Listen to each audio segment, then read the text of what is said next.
Assalamualaikum dan salam sejahtera buat semua.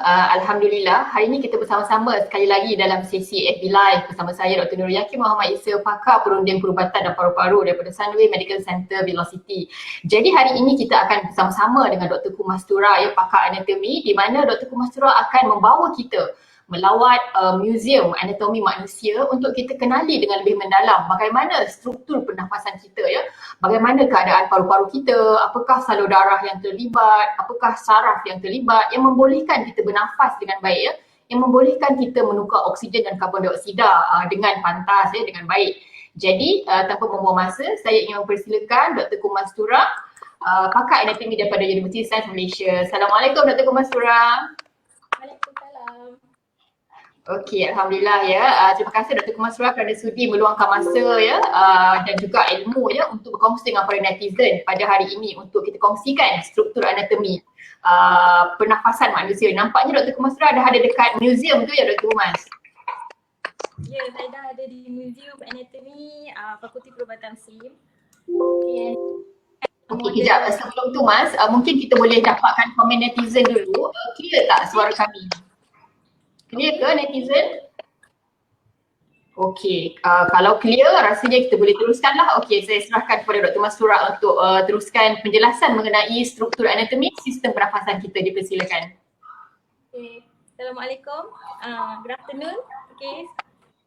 So hari ni saya nak terangkan tentang sistem pernafasan. Okay, sistem respirasi.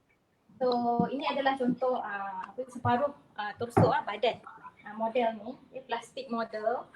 So kita tahu sistem pernafasan kita bermula bila kita cakap tentang sistem, maksudnya dia adalah merangkumi sekumpulan organ yang menjalankan satu fungsi untuk mencapai matlamat tertentu lah. So sistem pernafasan ni bermula daripada hidung kita lah, di mana udara akan disedut masuk ke dalam badan. Okay, kalau tengok model ni, saya pusing kan, hopefully boleh nampak dia punya sisi tu. Okay, kerantai rentas ni, hidung kita ni.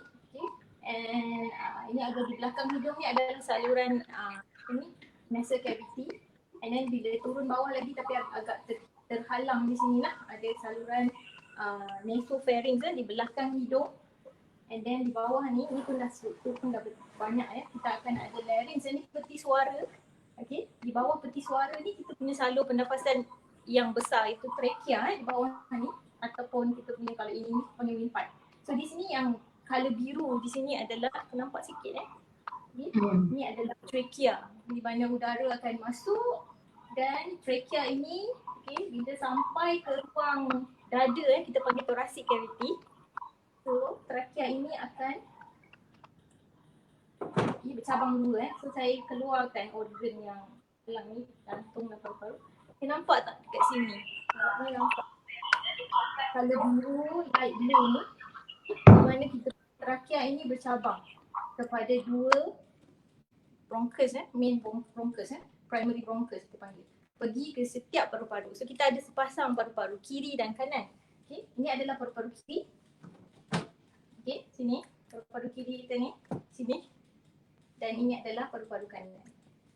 Okay, dalam lecture yang sebelum ni saya dah cerita ciri-ciri paru-paru kiri dan kanan bentuk dia, berapa bahagian, berapa segmen. So paru-paru kiri ni kalau tengok, walaupun kita nampak macam sama tapi sebenarnya bentuk dia tak sama sebelah kiri ni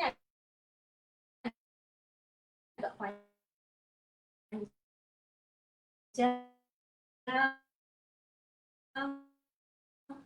Okay, kanan sikit kat sini tapi saya boleh tunjuklah. 1, 2 dan 3 lobak. Maksudnya 3 bahagian lah, sebelah kiri dan sebelah kanan. Okey. So ni adalah sama. Kan di tengah-tengah ni kita ada organ penting di antara dua paru-paru kiri dan kanan.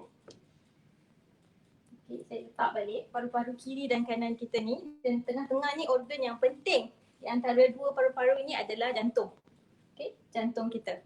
Okey. And then kita nampak dia punya relationship ataupun apa organ-organ yang berada di sekeliling paru-paru kita lah bila kita dah masuk dalam thoracic cavity. Nampak di sini yang warna putih ni sebenarnya adalah kita punya rib cage ataupun tulang rusuk. Macam ni Ini saya dah buang lah, okey. kita dah keluarkan. Okay. So tulang rusuk kanan, tulang rusuk kiri. Okay. So saya dah buang. Okay, dah keluarkan. Okay. Ini tulang rusuk, sangkar rusuk yang memelihara kita punya paru-paru. Okay. And then kat bawah ni kita nampak satu lagi organ yang sangat important di bahagian, kalau masuk ni bahagian perut dah ya. So ini adalah organ yang bernama hati lah, kita punya hati. Okay, di bawah. Okay. So, bila saya Jadi maksudnya hati tu dia terletak dekat bawah paru-paru kanan tu, dekat bawah paru kanan terutamanya ya, dan sedikit dekat paru kiri ya. dia more on the right side. Okay. Yang membahagikan antara paru-paru ataupun thorax kita, kawasan dada kita dengan kawasan abdominal cavity atau cavity di bahagian perut ni adalah satu otot yang besar which is very important untuk kita bernafas. Okay. Ini Diaphragm ke mas? Is that diaphragm? Ini adalah diaphragm. Nampak macam bentuk kubah kan? Dome shape. So bila kita bernafas, diaphragm tu dia relax, dia bentuk macam ni. So bila kita bernafas, dia akan contract dan dia flex. Jadi udara akan masuk ke hidung, ke paru-paru. Okay, ini adalah otot pernafasan yang utama, main respiratory. Hi Francis, thank you for joining us. Reka Francis, ada netizen kita. Hello Reka. Okay. Okay. So kita nampak organ-organ yang penting di sekeliling paru-paru. Ini hanyalah recap lah sebab saya dah mention previously dalam lecture yang sebelum ni kan. Okay. And then kita nampak lagi apa lagi otot-otot yang penting untuk membantu proses pernafasan kita. Tadi diaphragm is the main otot yang akan membuatkan kita kita tarik nafas increase kita punya thoracic punya pressure, jadi udara boleh masuk. So and then di antara tulang rusuk ni, di antara tulang rusuk ni pun ada otot-otot yang membantu untuk menaikkan sangkar rusuk bila kita bernafas. Itu namanya Waalaikumsalam Dr. Abdul Ghafur. Dr. Adam Abdul Ghafur pun baru bersama-sama kita ni. Selamat datang. So, jadi kalau netizen ada yang ingin bertanya, boleh share di ruangan komen je jika ada yang bertanya ya. Jadi mungkin saya just nak share juga macam otot diaphragm tu, kadang-kadang dia punya kepentingan dia, kadang-kadang kita terseduh tau kan. Kita tengah-tengah makan ataupun tengah-tengah tiba-tiba terseduh. Tu kan, so, kadang-kadang seduh tu adalah disebabkan oleh iritasi dekat diafragma tu kan. Kalau ada berlaku iritasi kat bahagian diaphragm tu yang kadang-kadang boleh kita mengalami simptom seduh. Yang orang kata kekurangan air dan sebagainya. Tapi sebenarnya seduh itu berlaku kerana terdapat iritasi ataupun sedikit keradangan di bahagian diafragma itu sendiri. Okey, saya silakan kepada Mas untuk teruskan. Okay, kita dah nampak kita punya otot utama yang membantu pernafasan tadi kan. So kita ada diaphragm dan kita ada intercostal muscle. Dan kita juga ada otot-otot aksesori. Maksudnya otot-otot yang secondary lah yang membantu tapi sangat penting apabila otot-otot utama ni kurang berfungsi lah. Contohnya apabila berlaku pneumonia ataupun jangkitan kuman bila kita nampak pesakit tu dah mula bernafas dengan laju dan dia menggunakan otot-otot di bahagian leher dan kita nampak bila dia bernafas tu otot leher dia nampak sangat prominent. Itu kita panggil accessory muscles of respiration, which is dekat bahagian sini Itu hanya accessory. Maksudnya kalau dalam keadaan yang kita perlu bernafas dengan kuat untuk menghirup oksigen dan sebab badan tak cukup oksigen baru kita guna accessory muscles. Okay. Main muscle adalah diaphragm, kita punya diaphragm dan intercostal muscles yang tolong kita kembangkan dada dan mencupkan balik. Okay. Jadi mungkin nak share sikit, kalau kita tengok macam terutamanya pesakit kanak-kanak yang ada asma ya, kalau kita tengok masa dia dapat serangan asma tu berlaku, kita tengok dada dia memang turun naik ya, di mana kita pun nampak jelas otot-otot dekat leher dia ya, dan kita tengok bernafas dia laju ya, dada dia berumpak-umpak ya. Jadi untuk pengetahuan semua ya, kadar pernafasan manusia yang biasa adalah antara 16 hingga 20 pernafasan seminit ya. Kalau lebih daripada tersebut ya, bermaksud ada sesuatu yang mengganggu sistem pernafasan ya. Mungkin ada masalah di paru-paru, mungkin ada masalah di saluran pernafasan ya. Jadi kalau kita lihat orang itu bernafas dengan laju ya, kemungkinan ada berlaku permasalahan ya di bahagian saluran pernafasan itu sendiri. Jadi, saya pernah melihat pesakit yang di mana mereka sangat susah nafas ya, sehingga 40 pernafasan seminit sehingga memerlukan bantuan pernafasan machine ventilator untuk bantu mereka bernafas ya. Jadi itulah penting untuk kita tahu struktur anatomi otot-otot pernafasan kita ya, otot utama, otot sampingan dan sebagainya. Kita teruskan Dr. Mas. Okey. Jadi kita dah cerita tentang organ yang penting di sekeliling ataupun thorax dan paru-paru kita. And then kita nampak juga jantung dekat tengah ni, ini adalah organ-organ yang penting, yang sangat penting sebab dia share satu cavity dengan kita punya paru-paru. Okay, dia berada di tengah-tengah ni. Okay. Dalam satu ruang yang sama ya, jantung dengan paru-paru tu, ruang thorax atau ruang dada yang sama, mereka berkongsi ruang nampaknya ya, betul Dr. Mas. Okay. And then kita nampak salur darah besar, vessels ataupun salur darah yang besar. Sini kita nampak color biru, okay, dan juga color merah di sini kan, yang bawa darah beroksigen dan darah terdioksigen lah. Basically kita nampak ada vein color biru ni dan arteri color merah ni, okay. Dan kita nampak juga salur darah ni juga menghala ke leher kan, salur darah besar di kawasan leher. Okay, sekarang saya rasa kita boleh cerita pasal lining of the lungs ataupun pleura kan? Okay. Ya, saluran pleura. Selalunya kita penting untuk kita tahu perkara ni kerana kalau kita cakap mengenai paru-paru berair, kebiasaannya di sinilah terletaknya kedudukan air tersebut. Bila kita paru-paru berair kan. Jadi air itu kat mana sebenarnya? Jadi air itu sebenarnya berada di kawasan pleura ya. Jadi bila adanya air di kawasan pleura, ketika itulah kita mengatakan pesakit mengalami paru-paru berair ataupun pleural effusion. Jadi mungkin Dr. Kosra boleh teruskan pleura itu sendiri. Pleura ni dia sebenarnya satu lapisan. Okay, satu lapisan macam very thin film lah, atau lapisan macam kalau kita pernah tengok cling film yang sangat nipis dan transparent tu, dia lebih kurang macam tu, okay? Dan dia membaluti paru-paru. Kalau kita nampak paru-paru ni macam glossy sikit ni, ni sebenarnya adalah lapisan pleura, kita panggil visceral pleura. Dia ada dua lapis. So visceral pleura ni dia melapisi organ paru-paru kiri dan kanan ya. So satu paru-paru ni dilapisi oleh visceral pleura, maksudnya ada satu lapisan, and then lagi satu lapisan kalau kita tengok kat sini ini di bahagian thorax, cavity thorax ni kita tak nampak lah, ni yang you nampak pink colour ni sebenarnya adalah tisu paru-paru lah. Okay, yang salur darah ni sebenarnya salur darah di dalam paru-paru. Dan di bahagian dalam cavity thorax ni, okay, ruang thorax ni ada satu lagi lapisan, nama dia pleura juga tapi nama dia parietal pleura. Maksudnya ada dua lapisan di situ. Okay? Dia macam belon, cuba bayangkan belon. Belon tu, the whole surface of belon tu adalah satu lapisan pleura, tapi bila kita tumbuk kita tumbuk daripada luar, bagi tekanan fis ni masuk ke dalam belon tu, bayangkan fis kita tu adalah paru-paru dan kita ada membentuk dua lapisan. Satu lapisan di tangan kita tu which is the visceral pleura. Okay, satu lapisan kat luar tu the parietal pleura. Dia kurang macam tu. Okay. Jadi lapisan ini dia sebenarnya adalah continuous. Dia sebenarnya satu lapisan. Macam belon tadi tu dia sebenarnya satu bulatan, satu lapisan. Surface dia sambung.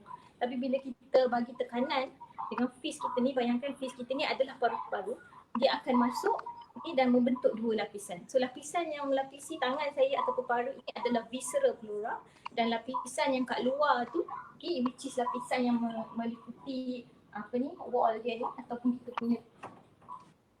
punya sangka rusuk ni dan juga masa kan, intercostal tu sebenarnya parietal pleura. Okay.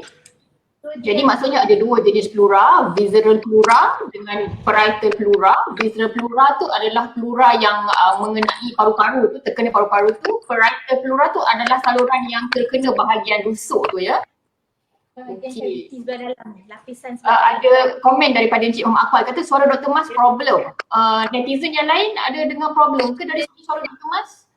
Mas pakai earphone ke, pakai mobile earphone ke? Tak tak pakai. Boleh dengar? Tak pun saya boleh ulang. Okey, yakin saya boleh dengar. Tak tahu netizen yang lain boleh dengar ke tidak. Okey, waalaikumsalam Ismailiza Maizan. Okay, tak apa, rasanya I think boleh teruskan kot sebab from my side macam okey. Dan okey, tak apa, I think kita teruskan dulu. Jelas boleh tanya, saya boleh ulang. Okey.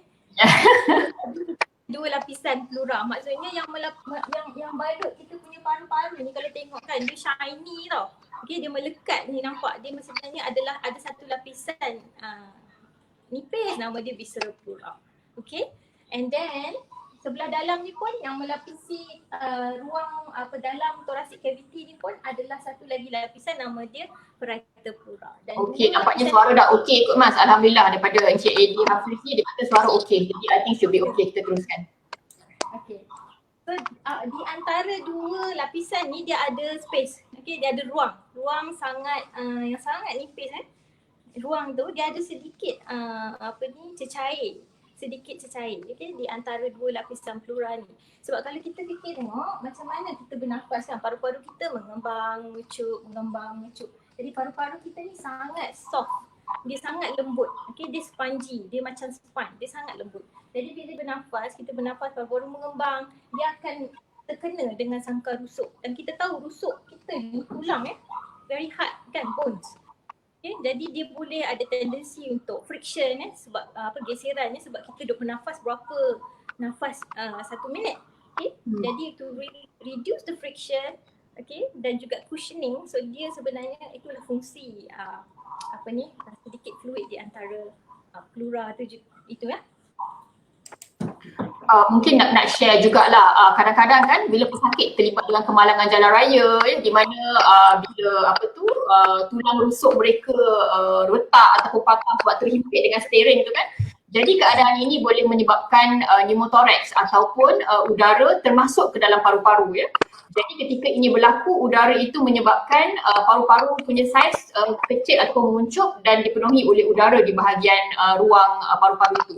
Jadi ketika ini berlaku, pesakit akan mengalami masalah susah nafas ya, dan ketika itu juga doktor akan memasukkan tiub daripada luar ke dalam untuk mengeluarkan udara yang terperangkap dalam paru-paru tadi ya. Jadi kita panggil pneumothorax ya, traumatic pneumothorax, di mana udara termasuk dalam paru-paru kerana kemalangan jalan raya, kerana rusuk tadi telah membocorkan paru-paru tersebut. Jadi kita tengok struktur ataupun struktur tulang rusuk ni memang sangat berkaitan dengan paru-paru, menyebabkan pneumothorax ataupun udara dalam paru-paru itu boleh berlaku ketika mengalami kemalangan jalan raya. Kita betapa dekatnya struktur rusuk tu dengan paru-paru tu. Jadi macam Dr. Mas pun cakap, struktur paru-paru tu sangat spongy, sangat lembut. Jadi fungsi tulang rusuk tu juga adalah untuk memelihara keselamatan paru-paru tu sendiri ya. Okey, Pak Dr. Mas boleh teruskan.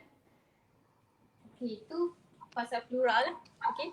Then kita akan cakap mengenai tadi fluid collection tadi boleh adalah di dalam di antara dua lapisan pleura tu boleh berlaku kalau katakan ada infection ada jangkitan, pneumonia apa semua tu.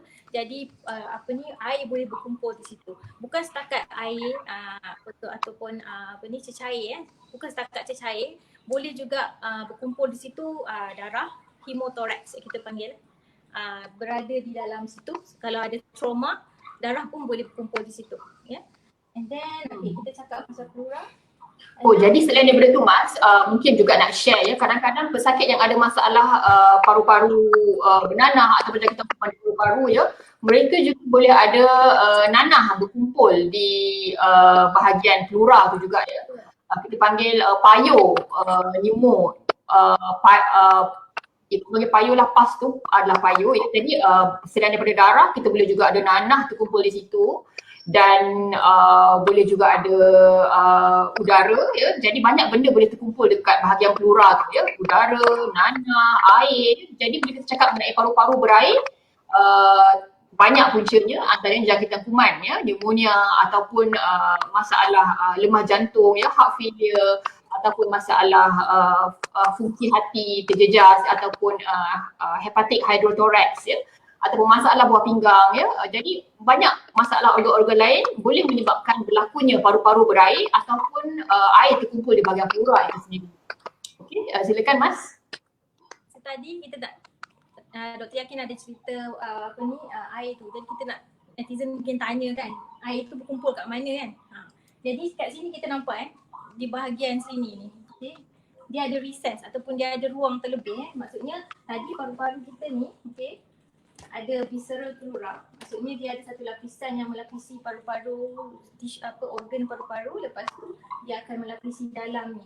Okay, dan dekat sini dekat ada satu bahagiannya, kalau boleh nampak kat sini dia tak membaluti, maksudnya dia ada lebihan. Maksudnya dia tak ada di antara dua lapisan pleura ni dia dah habis dah paru-paru, tisu organ paru-paru tu. Maksud dia ada lebihan space kat situ.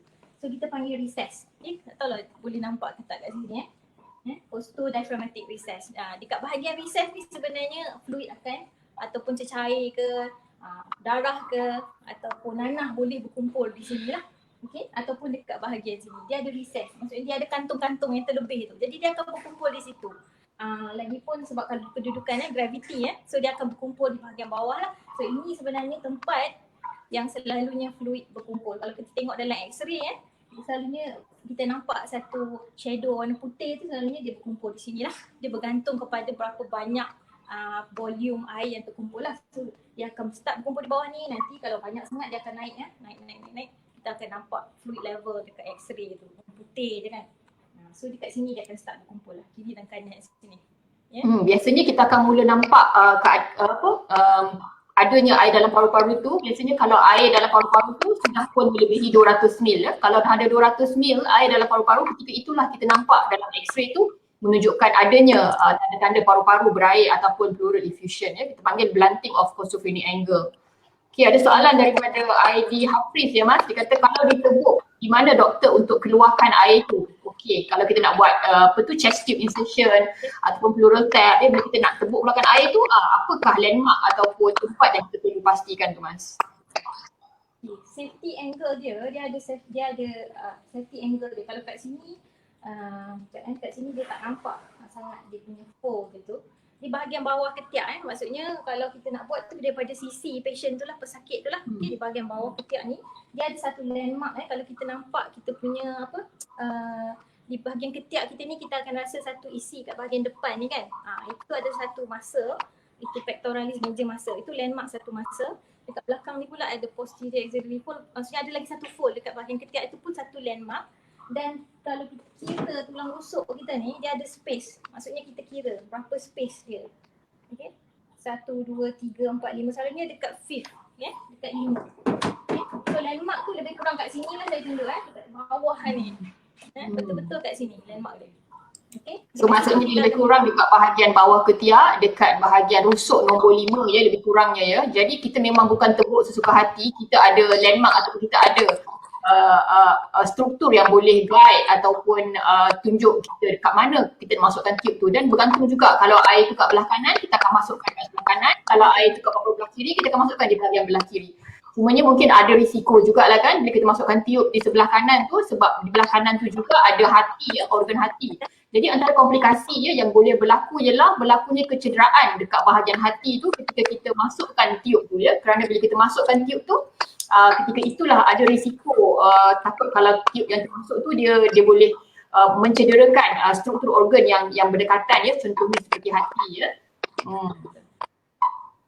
Okay, so dekat bahagian sinilah kiri dan kanan bergantung kepada dekat mana air tu berkumpul di paru-paru kiri atau di paru-paru kanan. Okay, so safety triangle ni maksudnya adalah kawasan safe area lah.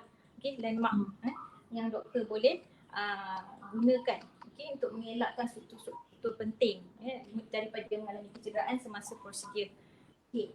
So kita nak tengok salur darah salur darah ke yang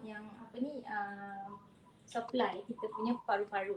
Okay. Kalau kita tengok fungsi paru-paru ni adalah untuk proses pernafasan nak tukar karbon dioksida dan ambil oksigen dan bawa oksigen ke seluruh badan.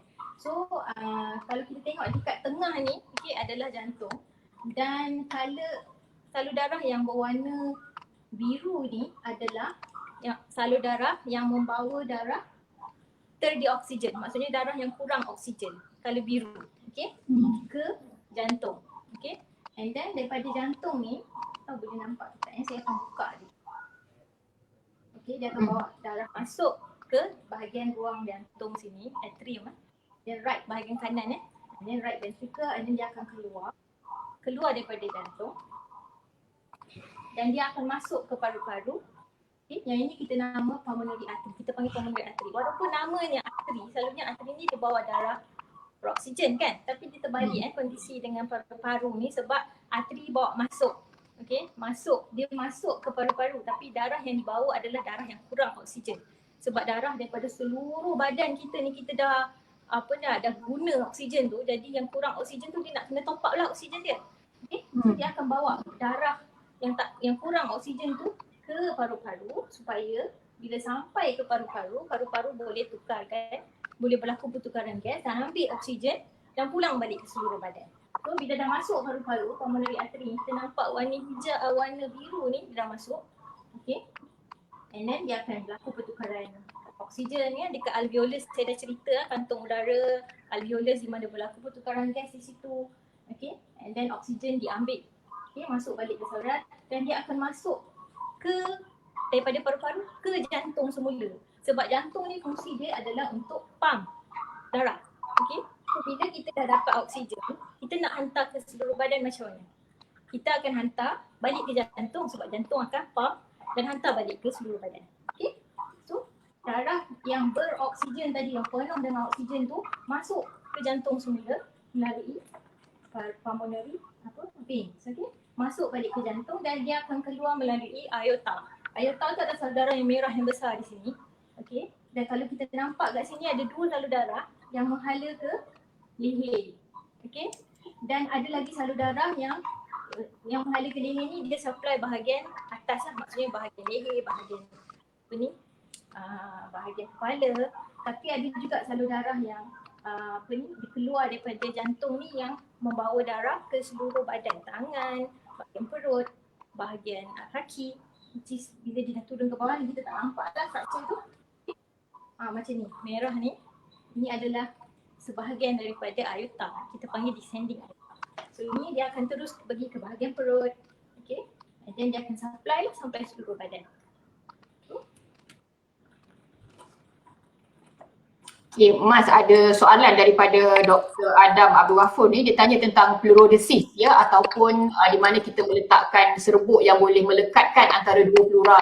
Jadi Dr. Adam ya, kenyataannya kalau di Malaysia ya kita buat pleurodesis ya melalui chest tube itu sendirilah, bermaksud kita dah masukkan chest tube dan setelah air itu dikeluarkan, semua air telah keluar dan ketika itulah kita boleh masukkan serbuk pleurodesis untuk melekatkan dua pleura ini tadi. Dan kadang-kadang kita juga boleh buat proses pleurodesis ini setelah kita membuat prosedur pleuroskopi ya, di mana kita masukkan kamera kat bahagian pleura dan setelah kita keluarkan air daripada paru-paru tu, ketika itu kita boleh masukkan serbuk yang kita gunakan untuk melekatkan dua pleura tadi supaya tidak berlaku episod berulang kali di mana air berkumpul di dalam paru-paru. Kebiasaannya kita akan buat proses pleurodesis ini di kalangan pesakit yang mengidap kanser paru-paru tahap akhir ya, di mana malignant diffusion. Kalau pesakit itu ada kanser paru-paru tahap akhir, mereka senang mendapat air paru-paru berair yang berulang kali. Jadi untuk pesakit kanser paru-paru tahap akhir, biasanya kita akan buat proses pleurodesis ini untuk mengelakkan mereka dapat serangan paru-paru berair yang berulang kali. Okey, Mas boleh teruskan?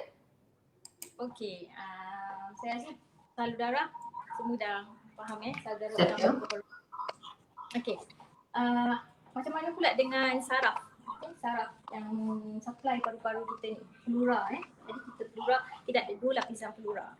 Okey, so kalau lapisan yang melapisi paru-paru tadi, visceral pleura, dia sebenarnya saraf dia tak sensitif kepada touch pressure. Okey, kita punya tekanan, kalau kita tekan dia, kalau kita ada pressure daripada luar ataupun pain kalau katakan contohnya kita letak pisau iris sikit pain, rangsangan sakit pain, ataupun touch sentuhan ataupun suhu panas, dia tak sensitif tu benda tu. Okey, untuk visceral pleura dia tak ada sensitivity kepada itu. Tetapi bagi parietal pleura, pleura yang melapisi ruang dalam, okey, dan dekat ada satu lapis lagi kat luar tadi, itu parietal pleura adalah sensitif kepada benda-benda yang saya sebut tadi tu. Okey, katakan kita ada penetrating injury daripada luar, injury katakan tulang rusuk, kita patah dan dia menusuk ke dalam paru-paru dan akan rasa sakit. Of course, dan pleura yang bagi sensation itu adalah parietal pleura sebab saraf yang supply dia itu adalah sensitif kepada temperature, suhu, touch, pain. Okey, dan pressure.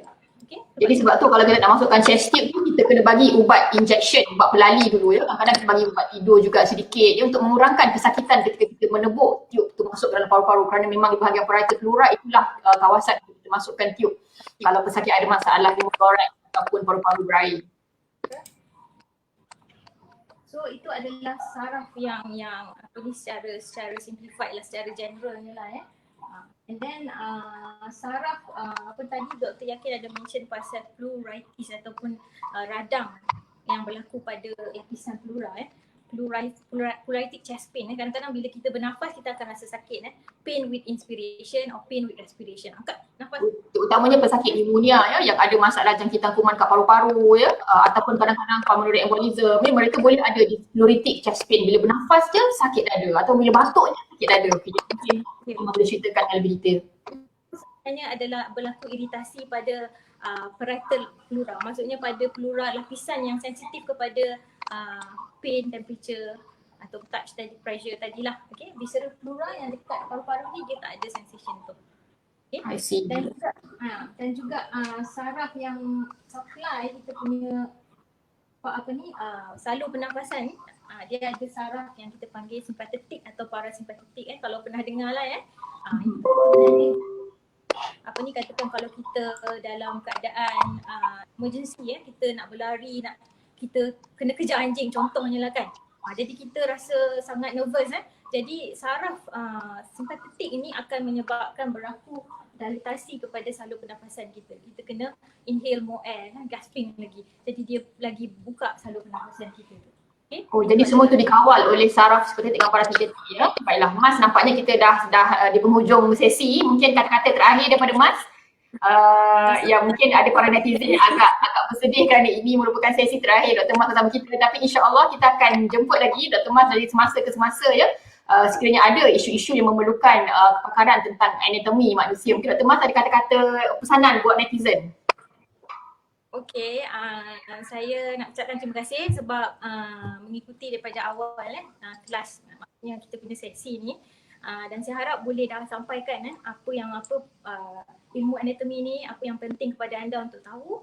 Jadi bila tahu kita punya organ macam mana rupa dia, macam mana sifat dia, macam mana fragile organ pernafasan ni, jadi kita akan lebih menghargai dan menjaga sistem pernafasan dan paru-paru. Dan saya harap dapat berjumpa lagi. Dr. Yakin, sila dah jemput saya lagi. InsyaAllah. Okay. Ada soalan, mungkin soalan terakhir daripada para netizen ni. Dia kata kalau pleura terkoyak macam mana tu doktor? Jadi mungkin pleura terkoyak ni yang saya pernah jumpa ialah terutamanya kalau pesakit pneumotoraks di mana tercedera di bahagian pleura menyebabkan udara boleh masuk. Tapi kebiasaannya kita boleh cuba untuk memberi masa untuk pleura ini dia boleh sembuh dengan sendiri. Kebiasaan manusia biasa dalam masa 48 hingga 72 jam pleura yang terkoyak tadi dia boleh heal sendiri, boleh sembuh sendiri dan mereka boleh sembuh macam biasa. Sebab itulah masuk tube pun dia biasa sekejap sahaja, 48 hingga 72 jam, dan selepas itu kita boleh tarik keluar tube tu sebab pleura ni dia boleh sembuh diri dia dengan sendiri ya. Cuma mungkin kalau tak sembuh-sembuh juga, itu yang kita memerlukan bantuan doktor pakar bedah untuk cuba menyambungkan balik pleura yang terkoyak tadi.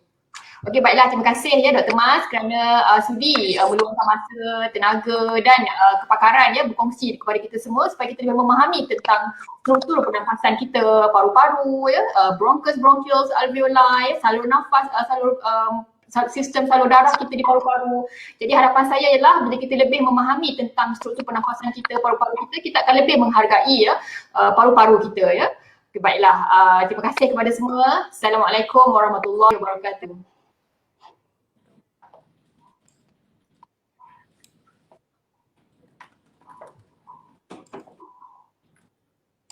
Mas, ada tips untuk belajar anatomi terutamanya bahagian innervation and blood supply. Soalan last, Kumaran Najihan. Mungkin sekejap je kot. Kita just bagi like 1 minute ke? Tips untuk belajar anatomi. Tips nak belajar anatomi, dia kena selain daripada teori, baca. Dia memang kena datang museum selalu, tengok structure, pegang, visualize. Dia kinesthetic. Dia memang you kena pegang, you rasa. Surface dia macam ni. Okay, bentuk dia macam ni, and benda tu akan lagi ingat sebab dia banyak menghafal tapi dia banyak juga photographic memory. Maksudnya kita kena capture rupa dia, bentuk dia dan rasa. Okay, you have to pegang, dia sangat 3D. Macam kat sini kalau you tengok jantung kat tengah apa semua kan, and then you kena datang dan pegang. Oh, jantung kat tengah macam ni, kat sebelah kiri relation dia dengan macam ni, okay, bawahnya macam ni. Memang kena datang museum selalu. Jadi tak boleh baca buku sahaja ya, kena datang museum lah. Macam tu juga untuk pelajar perubatan ya, terutama clinical years, kena datang ward ya, ikut ward round, plug patient, examine patient. Jangan duduk rumah atau duduk library baca buku saja ya, tak cukup. Teori tak cukup Definitely. Memang hands on. Anatomy memang hands on. Okay? Tu. Okay, alright. Terima kasih semua. Assalamualaikum.